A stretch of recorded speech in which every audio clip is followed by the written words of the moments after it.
आज आपण बघणार आहोत पनीरचे पराठे कसे बनवायचे। त्यासाठी सगळ्यात आधी आपण कणिक मळून घेऊया।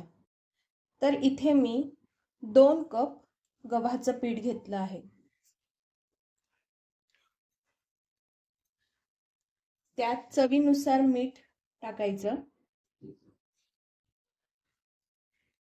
1 चमचा तूप आणि अगदी थोडासा ओवा।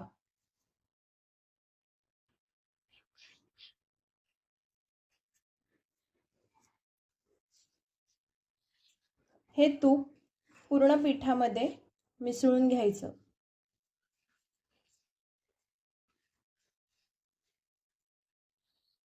आणि कणिक मळून घ्यायचं।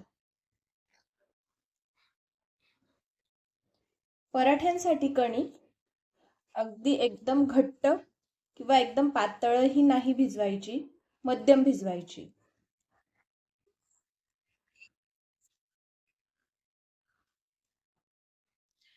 तर आपलं कणिक मळून झालेलं आहे। याला थोडंसं तेल लावून घ्यायचंय।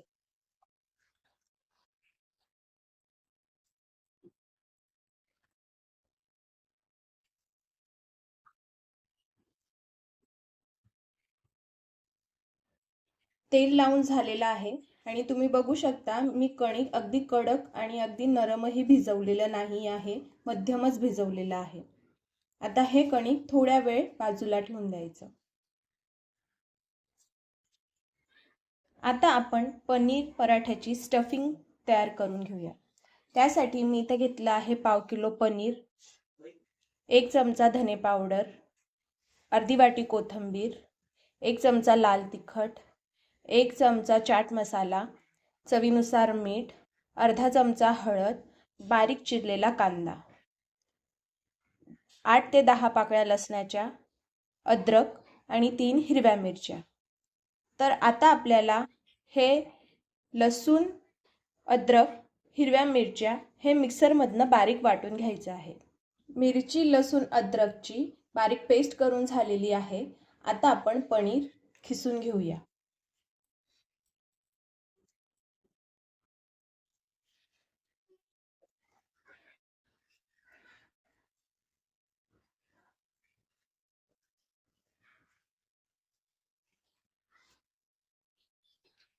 तर आपलं पनीर खिसून झालेलं आहे। त्यात आपण मसाले टाकूया। 1 चमचा लाल तिखट, चाट मसाला, धने पावडर, पाव चमचा हळद,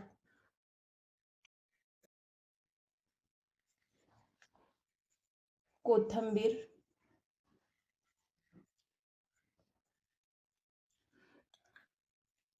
चवीनुसार मीठ,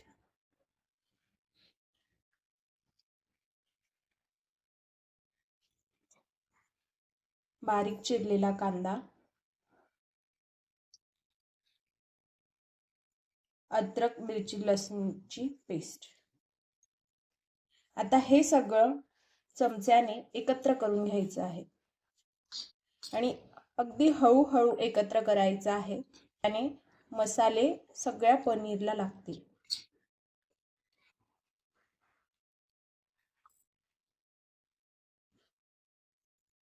हे बघा, सगळे मसाले पनीरमध्ये एकत्र करून झालेले आहेत।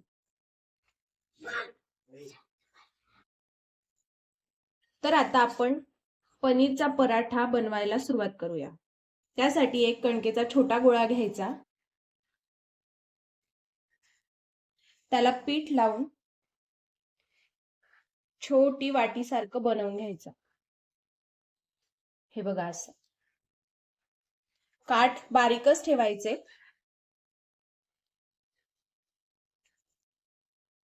हे बघा अशी वाटी बनवून घ्यायची आणि जेवढा आपण कणकेचा गोळा घेतला होता तेवढाच पनीरच्या स्टफिंगचा गोळा घ्यायचा।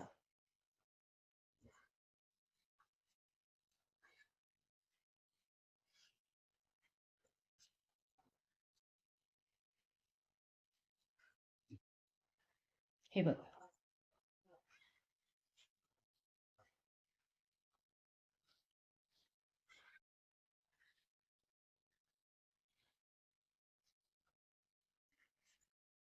स्टफिंग जर जास्त हाताला चिकटत असेल तर थोडंसं पीठ असं 2 बोटांना लावून घ्यायचं आणि हे असं दाबून दाबून भरून घ्यायचं.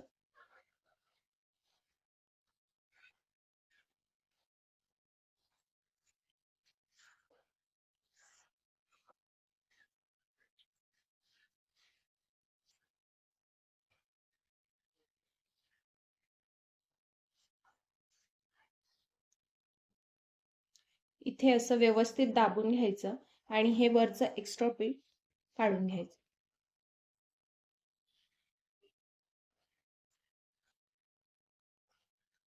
आता याला पीठ लावून आधी पोळपाटावरती असं भाकरीसारखं थापून घ्यायचं.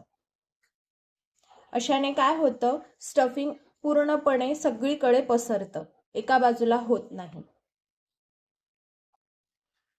हे बघा, आता याला थोडंसं पीठ लावून हलकं हलकं लाटणं फिरवून पूर्ण पराठा लाटून घ्यायचा.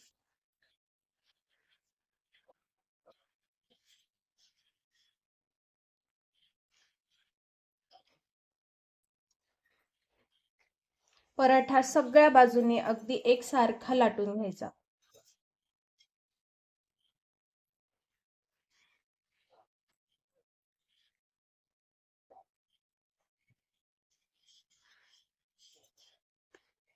हे बघा, अशा प्रकारे.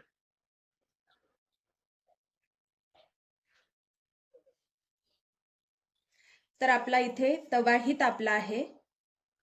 त्यावर आधी थोडंसं आपण बटर टाकून घेऊया आणि आपण आता हा केलेला पराठा त्यावर शेकून घेऊया.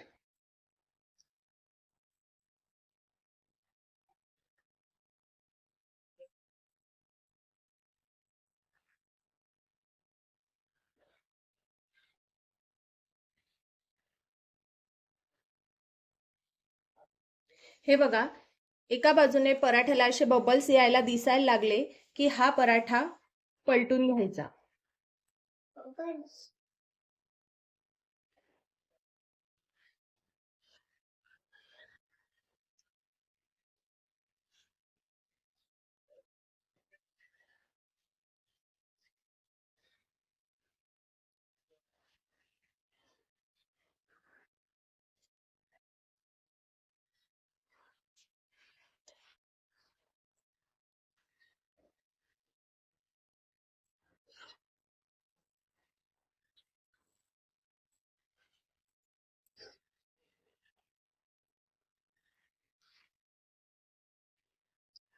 आता ह्या बाजूने बटर लावून घेऊया.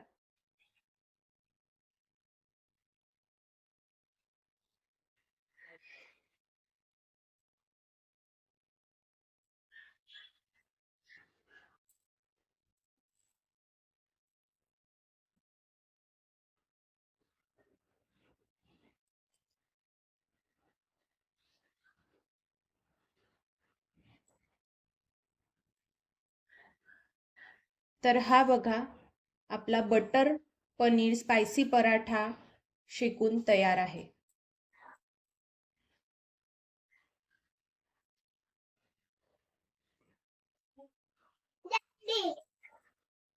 डॅडी डॅडी नाही.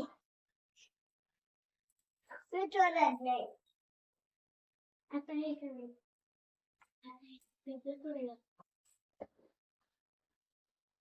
तर हे बघा, आपले बटर स्पायसी पनीर पराठे तयार आहेत. एक पराठा तुम्हाला मी इथे कापूनही दाखवते.